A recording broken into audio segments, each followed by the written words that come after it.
កុសលនិងអនុសម្បជញ្ញៈទេពកុសលមិនមែនគ្រាន់តែជាអំណោយពីកំណើតមនុស្សជាច្រើនជឿថាទេពកុសលគឺជាអំណោយដ៏កម្រដែលមនុស្សមួយចំនួនកើតមកមានខណៈមនុស្សភាគច្រើនត្រូវរស់នៅដោយគ្មានវាជំនឿនេះអាចធ្វើឲ្យអ្នកបោះបង់សមត្ថភាពរបស់ខ្លួនមុនពេលបានផ្ដល់ឱកាសឲ្យវារីកចម្រើនមនុស្សអាចមានសមត្ថភាពពីកំណើតខុសៗគ្នាប៉ុន្តែទេពកោសល្យដែលបង្កើតសមិទ្ធផលធំៗជាញឹកញាប់ត្រូវបានអភិវឌ្ឍតាមរយៈការចង់ដឹងការសិក្សាការហ្វឹកហាត់ការសាកល្បងនិងភាពអត់ធ្មត់តស៊ូធ្វើឲ្យបានសម្រេចតន្ត្រីករមិនបានសរសេរបទភ្លេងដ៏អស្ចារ្យដោយគ្រាន់តែរងចាំការបំផុសគំនិតទេគាត់សិក្សាសូរសៀងហ្វឹកហាត់ឧបករណ៍ស្ដាប់ស្នាដៃរបស់អ្នកដទៃនិងកែសម្រួលបទភ្លេងជាច្រើនលើកវិស្វករមិនបានបង្កើតដំណោះស្រាយថ្មីដោយគ្រាន់តែសុបិននោះទេគាត់សិក្សាគោលការណ៍ប្រមូលទិន្នន័យសាកល្បងគំរូនិងរៀនពីការបរាជ័យអ្នកលេងអុកជំនាញខ្ពស់មិនបានគិតគ្រប់ចលនាពីដំបូងនៅរាល់ការប្រកួតទេគាត់បានសិក្សាលំនាំនិងស្ថានភាពរាប់ពាន់រហូតដល់អនុសម្បជញ្ញៈអាចស្គាល់លំនាំសំខាន់ៗបានយ៉ាងឆាប់រហ័សទេពកោសល្យមិនមែនជាការរងចាំឲ្យគំនិតអស្ចារ្យមករកអ្នកទេវាគឺជាការរៀបចំខ្លួនឲ្យមានសមត្ថភាពទទួលស្គាល់អភិវឌ្ឍនិងអនុវត្តគំនិតល្អនៅពេលវាកើតឡើងឃ្លាំងនៃបទពិសោធន៍អនុសម្បជញ្ញៈមិនអាចបង្កើតគំនិតមានគុណភាពពីភាពទទេបានឡើយវាត្រូវការវត្ថុធាតុដើមដែលបានមកពីការសិក្សាការសង្កេតនិងបទពិសោធន៍រាល់សៀវភៅដែលអ្នកអានរាល់សំណួរដែលអ្នកសួររាល់កំហុសដែលអ្នកវិភាគនិងរាល់ជំនាញដែលអ្នកហ្វឹកហាត់សុទ្ធតែបន្ថែមព័ត៌មានទៅក្នុងឃ្លាំងផ្លូវចិត្តរបស់អ្នកនៅពេលអ្នកប្រឈមមុខនឹងបញ្ហាថ្មីអនុសម្បជញ្ញៈអាចចាប់ផ្ដើមប្រៀបធៀបព័ត៌មានថ្មីជាមួយបទពិសោធន៍ចាស់និងបង្កើតទំនាក់ទំនងដែលសម្បជញ្ញៈមិនបានមើលឃើញភ្លាមៗគំនិតច្នៃប្រឌិតជាច្រើនមិនមែនជាការបង្កើតអ្វីមួយពីភាពទទេទេវាជាការភ្ជាប់រវាងគំនិតដែលមានស្រាប់តាមរបៀបដែលមិនធ្លាប់ត្រូវបានភ្ជាប់ពីមុនអ្នកនិពន្ធអាចយកបទពិសោធន៍ជីវិតមួយភ្ជាប់ជាមួយគំនិតប្រវត្តិសាស្ត្រនិងបង្កើតរឿងថ្មីមួយសហគ្រិនអាចយកបច្ចេកវិទ្យាដែលមានស្រាប់មកប្រើដោះស្រាយបញ្ហារបស់អតិថិជនតាមវិធីថ្មីវិទ្យាសាស្ត្រអាចរីកចម្រើននៅពេលអ្នកស្រាវជ្រាវម្នាក់មើលឃើញទំនាក់ទំនងរវាងភស្តុតាងដែលធ្លាប់ត្រូវបានគេចាត់ទុកថាមិនពាក់ព័ន្ធប្រសិនបើអ្នកចង់ឲ្យចិត្តបង្កើតគំនិតសម្បូរបែបចូលផ្ដល់បទពិសោធន៍សម្បូរបែបដល់វាអានលើសពីវិស័យរបស់អ្នកសន្ទនាជាមួយមនុស្សដែលមានបទពិសោធន៍ខុសពីអ្នកសិក្សាអំពីប្រវត្តិសាស្ត្រវិទ្យាសាស្ត្រសិល្បៈអាជីវកម្មនិងធម្មជាតិកុំដាក់ចិត្តរបស់អ្នកនៅក្នុងបន្ទប់តូចមួយដែលមានតែគំនិតដែលអ្នកធ្លាប់យល់ស្របគំនិតថ្មីត្រូវការវត្ថុធាតុដើមថ្មីការចង់ដឹងមុនភាពប្រាកដប្រជាអាចផ្ដល់អារម្មណ៍សុវត្ថិភាពប៉ុន្តែការចង់ដឹងជួយឲ្យអ្នករីកចម្រើនមនុស្សដែលគិតថាខ្លួនដឹងចម្លើយរួចហើយនឹងឈប់សួរនៅពេលឈប់សួរពួកគេក៏ឈប់មើលឃើញអ្វីថ្មីផ្ទុយទៅវិញមនុស្សដែលមានការចង់ដឹងនឹងសួរថាហេតុអ្វីរឿងនេះកើតឡើងតើមានវិធីផ្សេងទៀតឬទេតើការសន្មតរបស់ខ្ញុំអាចខុសត្រង់ណាតើខ្ញុំអាចធ្វើឲ្យវាសាមញ្ញលឿនឬមានប្រសិទ្ធភាពជាងមុនដោយរបៀបណាតើខ្ញុំអាចរៀនអ្វីពីមនុស្សដែលមិនយល់ស្របជាមួយខ្ញុំការចង់ដឹងត្រូវការភាពក្លាហានព្រោះវាទាមទារឲ្យអ្នកទទួលស្គាល់ថ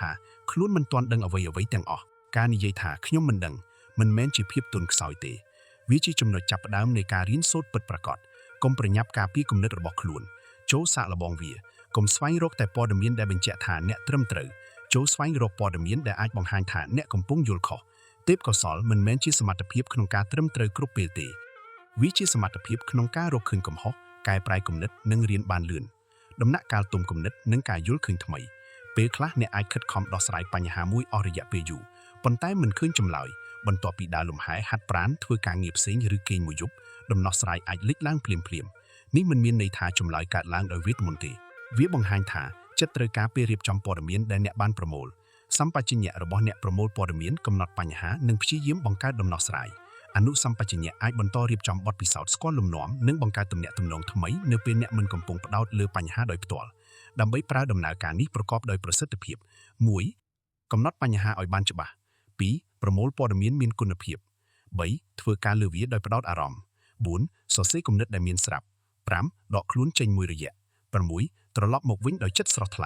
ការដកខ្លួនចេញពីបញ្ហាមិនមែនជាការបោះបង់ទេពេលខ្លះវាជាដំណាក់កាលចាំបាច់ដែលអនុញ្ញាតឲ្យគំនិតទុំប៉ុន្តែការយល់ឃើញដែលលេចឡើងក្រោយការសម្រាកមិនត្រូវចាត់ទុកថាជាការពិតដោយស្វ័យប្រវត្តិទេគំនិតនោះនៅតែត្រូវការការវិតម្លៃភស្តុតាងនិងការសាកល្បងការបំផុសគំនិតផ្ដល់លទ្ធភាពការសាកល្បងបង្ហាញថាលទ្ធភាពនោះមានតម្លៃពិតប្រាកដឬអត់ការស្រមៃដែលភ្ជាប់ជាមួយវិន័យការស្រមៃអាចបើកទ្វារទៅរកលទ្ធភាពដែលមិនទាន់មានវាអនុញ្ញាតឲ្យអ្នកសួរថាចុះបើអ្វីអាចប្រសើរជាងនេះប៉ុន្តែការស្រមៃដោយគ្មានវិន័យអាចក្លាយជាការស្រមើស្រមៃដែលមិនបង្កើតអ្វីសោះវិន័យដោយគ្មានការស្រមៃក៏អាចធ្វើឲ្យអ្នកអនុវត្តតែអ្វីដែលធ្លាប់ធ្វើដោយមិនបង្កើតការរីកចម្រើនថ្មីអ្នកត្រូវការទាំងពីរការស្រមៃបង្កើតគំនិតវិន័យបំលែងគំនិតទៅជាការងារការស្រមៃមើលឃើញលទ្ធភាព វិន័យសាកល្បងថាលទ្ធភាពនោះអាចអនុវត្តបានដែរឬទេ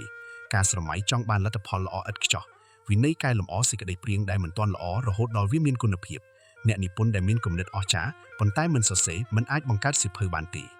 អ្នកបង្កើតដែលមានចក្ខុវិស័យប៉ុន្តែមិនសាងសង់គំរូមិនអាចបញ្ជាក់ថាគំនិតនោះដំណើរការបានឡើយ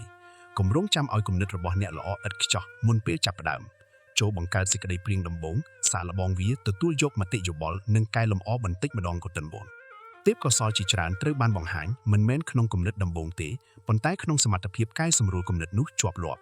បរាជ័យជាទិន្នន័យមិនមែនជាការកាត់ក្តីមនុស្សដែលចង់បង្កើតអ្វីថ្មីត្រូវតែត្រៀមខ្លួនឲ្យគំនិតមួយចំនួនមិនដំណើរការបរាជ័យនៃការសាកល្បងមួយមិនមានន័យថាអ្នកជាមនុស្សបរាជ័យនោះទេ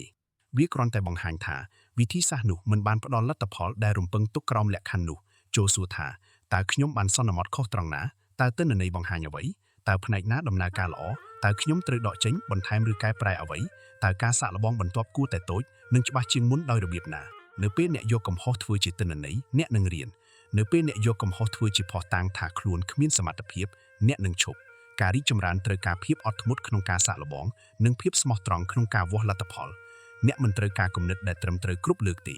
អ្នកត្រូវការប្រព័ន្ធដែលជួយឲ្យអ្នករកឃើញនិងកែតម្រូវគំនិតខុសបានឆាប់រហ័សការពារចិត្តច្នៃប្រឌិតរបស់អ្នកគំនិតថ្មីងាយរងការបំផ្លាញនៅពេលវានៅទន់ខ្សោយការរិះគន់ឆាប់ពេកភាពភ័យខ្លាចការបរាជ័យនិងការប្រៀបធៀបខ្លួនជាមួយអ្នកដទៃអាចធ្វើឲ្យអ្នកបោះបង់គំនិតមុនពេលបានពិនិត្យសក្តានុពលរបស់វាការពារចិត្តច្នៃប្រឌិតមិនមានន័យថាអ្នកត្រូវបដិសេធមតិយោបល់ទាំងអស់ទេវាមានន័យថាអ្នកត្រូវជ្រើសរើសពេលវេលានិងប្រភពមតិយោបល់ឲ្យបានត្រឹមត្រូវនៅដំណាក់កាលបង្កើតគំនិតចូលអនុញ្ញាតឲ្យខ្លួនគិតដោយសេរីកុំវិនិច្ឆ័យគ្រប់គំនិតភ្លាមគំនិតដែលមើលទៅមិនធម្មតាអាចមានផ្នែកមួយដែលមានតម្លៃនៅដំណាក់កាលវិតម្លៃចូលស្វែងរកមតិយោបល់ពីមនុស្សដែលមានចំណេះដឹងស្មោះត្រង់និងចង់ឃើញការងាររបស់អ្នកប្រសើរឡើងកុំប្រគល់គំនិតទន់ខ្សោយរបស់អ្នកទៅឲ្យមនុស្សដែលចូលចិត្តបំផ្លាញប៉ុន្តែមិនចេះសាងសង់ចូលរៀនបែងចែករវាងការរិះគន់ដែលផ្ដល់ព័ត៌មាននិងការរិះគន់ដែលគ្រាន់តែបន្ថយកម្លាំងចិត្តបើមតិយោបល់មានភស្តុតាងចូលរៀនពីវាបើវាគ្រាន់តែជាការបដិសេធដោយគ្មានមូលដ្ឋានចូលកុំអនុញ្ញាតឲ្យវាកំណត់សមត្ថភាពរបស់អ្នកបង្កើតបរិយាកាសសម្រាប់គំនិតល្អភាពច្នៃប្រឌិតត្រូវការទាំងព័ត៌មានការផ្ដោតអារម្មណ៍និងភាពស្ងប់ស្ងាត់ប្រសិនបើចិត្តរបស់អ្នកត្រូវបានរំខានជាប់ជានិច្ចដោយសារសម្លេងនិងព័ត៌មានខ្លីៗអ្នកប្រហែលជាមិនមានពេលគ្រប់គ្រាន់សម្រាប់ការគិតស៊ីជម្រៅឡើយចូលបង្កើតពេលវេលាដែលគ្មានការរំខានបិទការជូនដំណឹងដាក់ក្រដាសឬសៀវភៅកត់ត្រានៅក្បែរជ្រើសរើសបញ្ហាមួយហើយផ្ដល់ពេលឲ្យចិត្តធ្វើការលើវាកុំរំពឹងថារាល់ពេលនឹងបង្កើតគំនិតអស្ចារ្យភាគច្រើនអ្នកត្រូវឆ្លងកាត់គំនិតធម្មតាជាច្រើនមុនពេលរកឃើញគំនិតមួយដែលមានតម្លៃគោលដៅមិនមែនបង្កើតតែគំនិតល្អទេគោលដៅគឺបង្កើតគំនិតឲ្យបានច្រើនហើយមានប្រព័ន្ធល្អសម្រាប់ជ្រើសរើសនិងកែលម្អវាសាកល្បងអនុវត្តអញ្ជើញគំនិតដែលប្រសើរជាងមុន 1. ជ្រើសរើសបញ្ហាមួយដែលមានអត្ថន័យជ្រើសរើសបញ្ហាដែលសំខាន់គ្រប់គ្រាន់ឲ្យអ្នកចង់ដោះស្រាយនិងច្បាស់គ្រប់គ្រាន់ឲ្យអ្នកអាចធ្វើសកម្មភាពបាន 2. សរសេរអ្វីដែលអ្នកដឹងកត់ត្រាការពិតទិន្នន័យដែនកំណត់និងអ្វីដែលអ្នកបានសាកល្បងរួចហើយ 3. បង្កើតដំណោះស្រាយ10យ៉ាងកុំវិនិច្ឆ័យគំនិតភ្លាមអនុញ្ញាតឲ្យមានទាំងគំនិតធម្មតានិងគំនិតមិនធម្មតា 4. គូសម្គាល់គំនិត 3. ជ្រើសរើសគំនិតដែលមានសក្តានុពលឬបង្ហាញទិសដៅដែលអ្នកមិនធ្លាប់គិតពីមុន 5. ដកខ្លួនចេញពីបញ្ហាសម្រាប់ 2-3 ម៉ោងឬមួយយប់ដើរហាត់ប្រាណឬធ្វើសកម្មភាពផ្សេងដើម្បីឲ្យចិត្តមានពេលរៀបចំព័ត៌មាន 6. ត្រឡប់មកជ្រើសរើសគំនិតមួយពិនិត្យគំនិតទាំង3ដោយសម្បជញ្ញៈហើយជ្រើសរើសគំនិតដែលអាចសាកល្បងបាននិងមានហានិភ័យសមរម្យ 7. កត់ត្រាការសាកល្បងតូចបំផុតកំណត់វិធីសាកល្បងដែលត្រូវការពេលវេលាប្រាក់និងធនធានតិចប៉ុន្តែអាចផ្ដល់ព័ត៌មានប្រយោជន៍ 8. កត់ត្រាលទ្ធផលនិងកែសម្រួលកុំសួរតែថាតើវាជោគជ័យឬបរាជ័យចូលសួរថាតើខ្ញុំបានរៀនអ្វីហើយតើត្រូវកែអ្វីនៅការសាកល្បងបន្ទាប់ទេពកោសល្យមិនមែនជាផ្លេកបន្ទោនៃការបំផុសគំនិតដែលកើតឡើងដោយចៃដន្យទេវាជាលទ្ធផលនៃចិត្តដែលត្រូវបានបំពេញដោយចំណេះដឹងហ្វឹកហាត់ដោយវិន័យបើកចំហដោយការចង់ដឹងនិងអត់ធ្មត់ក្នុងការកែលម្អសម្បជញ្ញៈរបស់អ្នកប្រមូលព័ត៌មានកំណត់បញ្ហានិងវិតម្លៃភស្តុតាងអនុសម្បជញ្ញៈរបស់អ្នកជួយស្គាល់លំនាំនិងបង្កើតទំនាក់ទំនងថ្មីវិន័យរបស់អ្នកបំលែងគំនិតទៅជាស្នាដៃកុំសួរថាអ្នកកើតមកមានទេពកោសល្យឬអត់ចូលសួរថាតើអ្នកកំពុងផ្ដល់អ្វីដល់ចិត្តកំពុងហ្វឹកហាត់អ្វីនិងកំពុងបង្កើតអ្វីជារៀងរាល់ថ្ងៃទេពកោសល្យមិនត្រឹមតែត្រូវបានរកឃើញនោះទេវាត្រូវបានកសាងឡើងសូមអរគុណសម្រាប់ការទស្សនាសូមចុច like share និង subscribe ដើម្បីទទួលបានវីដេអូថ្មីៗបន្ថែមទៀត